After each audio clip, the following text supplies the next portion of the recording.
Bismillah. Donc, je continue toujours la même série d'exercices en électrocinétique. Nous avons donc l'exercice 5 et l'exercice 6.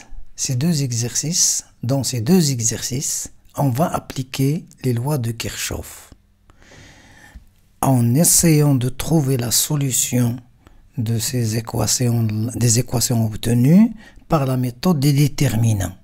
Donc, je vais faire mon effort pour vous expliquer cette partie-là parce qu'elle est très importante. Alors, les lois de Kirchhoff et le calcul de puissance dans l'exercice 5. Le schéma est celui de cette figure. Il se compose de 3 branches. Vous avez les 3 branches, chacune contient un générateur et une résistance. À l'aide des lois de Kirchhoff, calculer les intensités des courants. Donc c'est parce que les tensions sont connues, les tensions des générateurs sont connues, les résistances sont connues. Donc ce qui manque, c'est les courants. On a 3 branches, donc on a 3 courants. Donc 3 inconnus. On a 2 nœuds, donc un seul nœud il suffit pour écrire l'équation d'un seul nœud suffit pour compléter par les mailles et obtenir le nombre d'équations nécessaires. Nous savons que si le nombre de nœuds est égal à n moins un nœud peuvent être écrites parce qu'ils sont indépendantes. Ici, on a 2 nœuds, donc un seul nœud est indépendant. Bien. Les mailles, on a 3 mailles. Une maille, la maille 1, la maille 2 et la maille 3 de l'extérieur. On va utiliser uniquement 2 mailles. Donc, un nœud et 2 mailles donnent 3 équations et 3 inconnues. On a la solution du problème. Bien. Donc, j'ai répété ceci pour que l'on le comprenne. À l'aide des lois de Kirchhoff, calculer les courants. Calculer les puissances dissipées par effet Joule dans chacune des branches. Regardez bien, s'il vous plaît. Bien, dans la puissance dissipée par effet Joule, donc on n'utilisera que les résistances. Dans la branche A, en passant par I1 vers B, nous avons 2 ohms. Donc, cette résistance multipliée par le courant I1 au carré, c'est la puissance dissipée par effet Joule dans cette branche. La même chose ici, cette résistance multipliée par le courant I2 au carré. Et dans l'autre branche, c'est la résistance ici multipliée par le courant I3 au carré. Et on obtient donc les puissances dissipées par effet Joule dans les 3 branches. Calculer la puissance dissipée par effet Joule dans tout le circuit. Donc c'est la somme des 3 résistances. Si on nous demande de commenter le résultat, on doit dire normalement que la somme de ces puissances est égale à la somme des puissances livrées ou consommées par chacun des éléments ici qui peuvent être soit générateurs ou récepteurs. Bien. Alors, le schéma, donc, je le reproduis ici. Et la première question, utiliser les lois de Kirchhoff. Nous avons l'équation du nœud A. Il nous donne I1 plus I2 moins I3 égale 0. Et l'équation de la maille 1 et l'équation de la maille 2, qui sont les équations suivantes. Comment elles sont écrites? Donc, je prends pour la maille 1, par exemple, je mets 4 I2, c'est-à-dire, je vais dans ce sens, et je mets 4 I2 moins 8, bien, je continue, plus 10, moins 2I1 égale 0. Donc, j'ai 4i2 moins 2i1 d'un côté. Le moins 8, quand je le fais passer, et le 10, quand je le fais passer, je vais obtenir 8 moins 10. Et j'ai alors l'équation. L'autre équation, donc, alors, 2i3, donc, c'est ici. Je commence à partir de cette résistance. Donc, si 2i3, je continue. Plus 4i2, c'est ce qu'on a ici. Moins 8, ça fait égal à 8. Je continue, je rentre de la borne positive. Donc, c'est plus 4, donc c'est moins 4. Et j'obtiens donc cette équation-là. Voilà. Donc, j'espère avec cette explication, vous allez être capable d'écrire les équations d'émail. Parce que c'est la phase la plus difficile. La plus difficile. La somme des UK est égale à 0. Et le UK, normalement, on doit regarder dans la branche, on choisit un sens quelconque, on écrit les différentes de potentiel. Bien. Alors, pour résoudre cet exercice, donc, pour résoudre ces équations et obtenir les valeurs du courant, on va écrire ces équations-là d'une manière un peu ordonnée. Je préfère que ces équations-là soient écrites d'une manière ordonnée, c'est-à-dire on va prendre cette équation-là, par exemple, on va la mettre la dernière. Je commence par cette équation et je mets moins 2i1 plus 4i2 est égal à moins 2, ici. La même chose ici, je commence par i1, donc c'est 0, i1, pas la peine de l'écrire. Je mets alors 4i2 plus 2i3. Cette équation, elle est bien écrite, donc pas de problème. Regardez bien. On doit calculer tout d'abord delta, le discriminant le déterminant de ce système d'équations. Le déterminant de ce système d'équations. Je commence par l'équation 1 et j'écris le coefficient de I1, c'est moins 2. Le coefficient de I1 dans la deuxième équation, c'est 0. Le coefficient de I1 dans la troisième équation, c'est 1. Très bien. Alors, la deuxième colonne, le coefficient de I2 dans la première équation, c'est 4. Le coefficient de I2 dans la deuxième équation, c'est 4. Le coefficient de I2 dans la troisième équation, c'est 1. Le coefficient de I3 dans la première équation, il n'y a pas de I3, c'est 0. Dans la deuxième équation, c'est 2. Dans la troisième équation, c'est moins 1.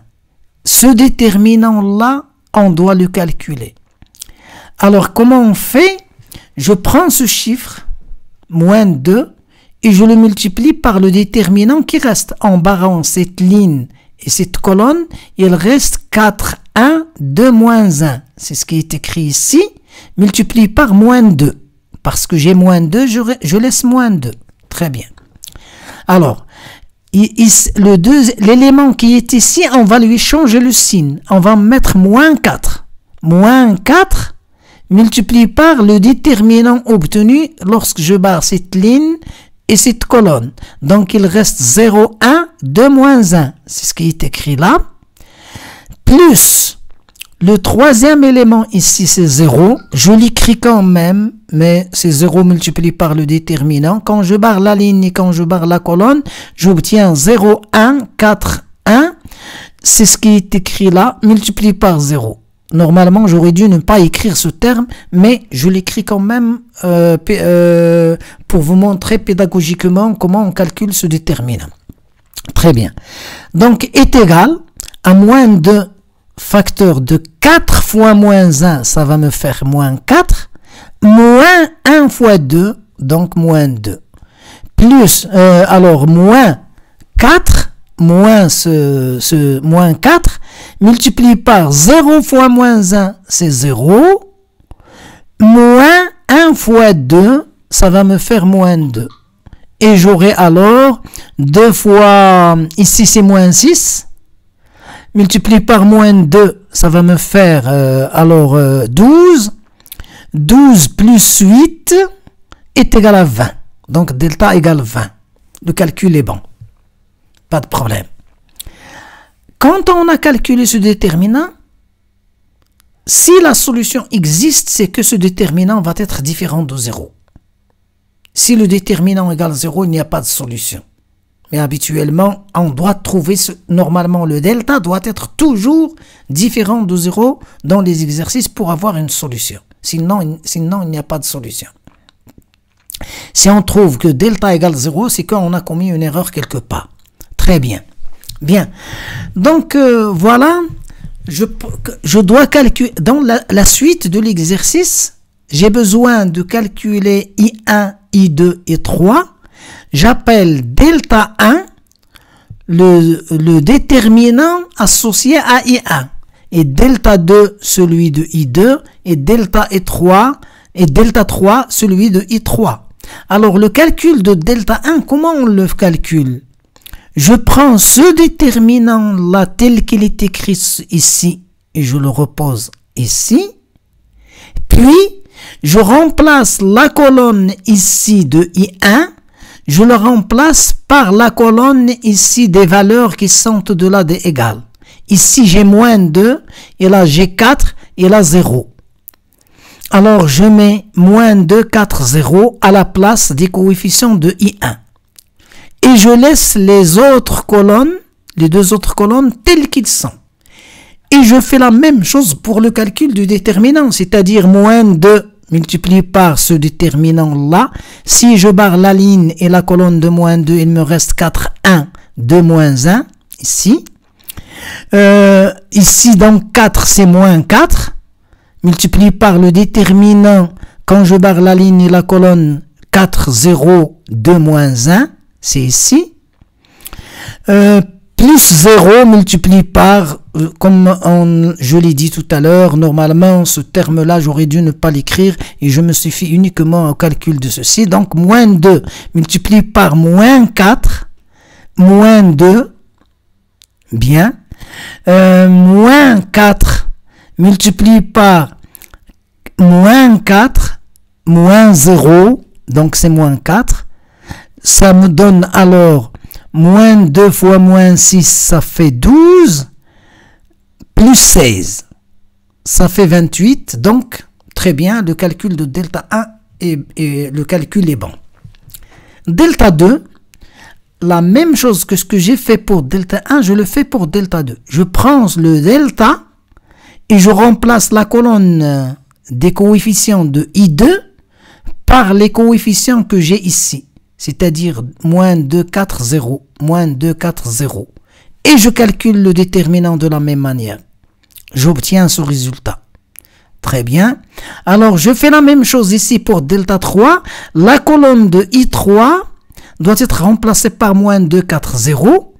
Et je calcule le déterminant cette fois-ci. Donc, si moins 2 multiplié par 4 fois 0 moins 4, c'est-à-dire ce terme-là, moins 4, multiplié par le déterminant 0, 1, 4, 0, c'est ici. Alors ici, c'est moins 2 qui multiplie le déterminant 0, 1, 4, 1, c'est ici. Alors, le calcul, j'admets que c'est juste et j'obtiens donc 32. Alors, calcul de I1. C'est delta 1 sur delta. J'obtiens le résultat. I2, c'est delta 2 sur delta. Donc, chaque courant, je divise son delta par le delta par le déterminant du système. Et j'obtiens donc les trois courants I1, I2, I3. Très bien. Si ceci est compris, donc, je pense que les choses ne sont pas difficiles.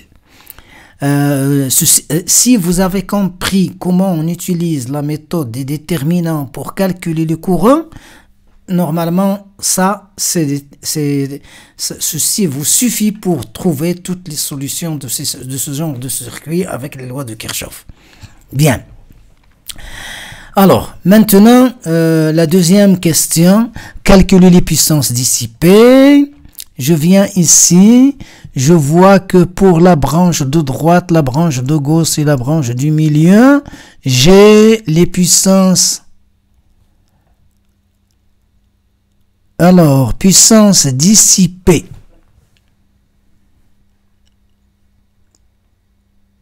Milieu, gauche, droite. Ah oui, ces indices-là, c'est milieu, 10, droite.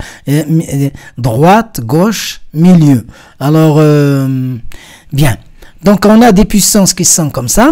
Puissance dissipée par effet Joule dans le circuit. Donc, c'est la somme de ces puissances. Très bien. Le bilan des puissances, ça veut dire que les puissances des générateurs, puisqu'ici les courants sont tous positifs, donc l'ensemble des éléments et des autres éléments sont des générateurs. Les trois sont des générateurs. Puissance. Alors la puissance des générateurs doit être égale à la puissance consommée par les récepteurs. Il n'y a pas de récepteur ici. Il reste uniquement la puissance de tous les générateurs est égale à la puissance dissipée par effet Joule. Soit puissance totale plus puissance récepteur est égale à puissance générateur. Ici total, ça veut dire les puissances, la somme des puissances dissipées par effet Joule. Alors puissance des générateurs, c'est 10 fois I1 plus 8 fois I2.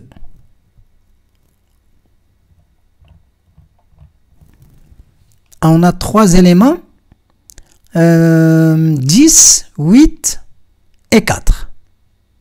Ah, cet élément-là, c'est un récepteur. La branche de droite, cet élément-là, les 4 volts, c'est un récepteur. Alors, récepteur. Donc, voilà. Alors, la puissance totale de l'effet Joule plus la puissance des récepteurs est égale à la puissance livrée par les générateurs. On le vérifie ici. Je vous remercie. Wassalamu alaikum.